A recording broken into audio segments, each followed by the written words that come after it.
over comprehension for your floppy book. We are on Unit 6, Week 5, and you have 2 poems this week. One is called To Travel, and the other is called Wild Blossoms. You can find that on pages 438 through 441. Our genre this week is poetry, and our first poem is what we call a lyric poem or a lyrical poem.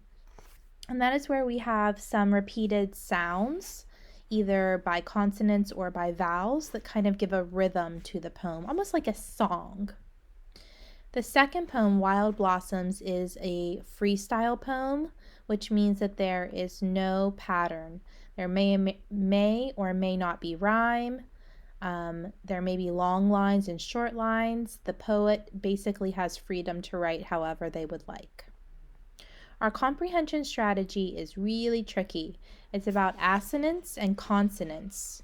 Consonants is an easy one for me to remember because when I hear consonants, it sounds like consonant. And consonants are all the letters in the alphabet that are not vowels. So like the letter S or the letter T or the letter N.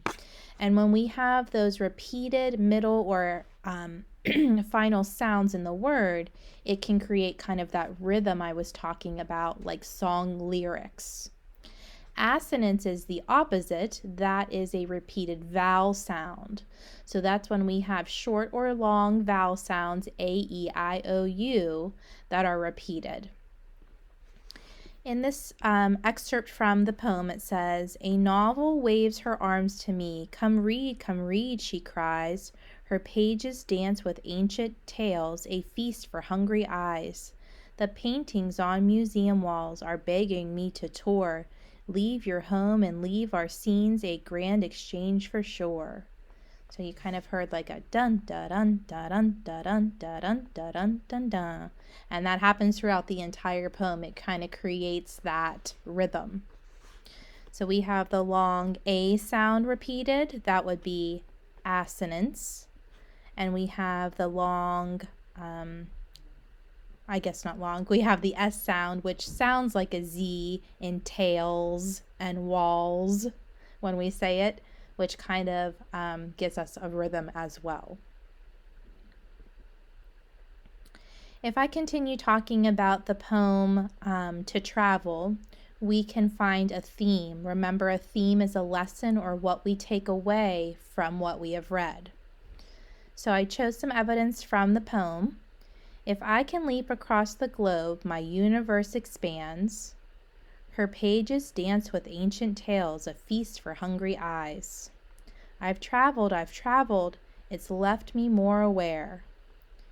All of those things make it very clear that the author, the poet, believes that traveling is important.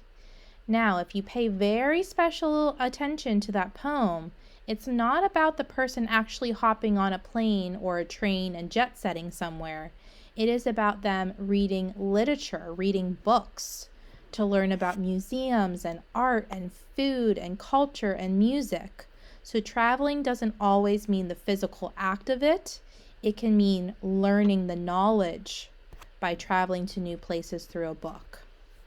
Either way you look at it, it is important to kind of branch out and learn about new things. So for the point of view, I'm going to say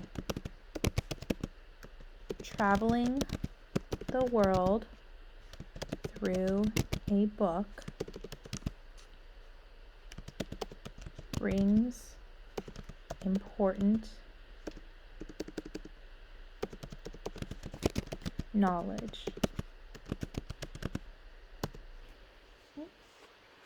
So the poet believes that they are a better person, better inspired and worldly because of all the books they have read. They've traveled to places. Okay, hope this helps you this week, and I'll check you next time.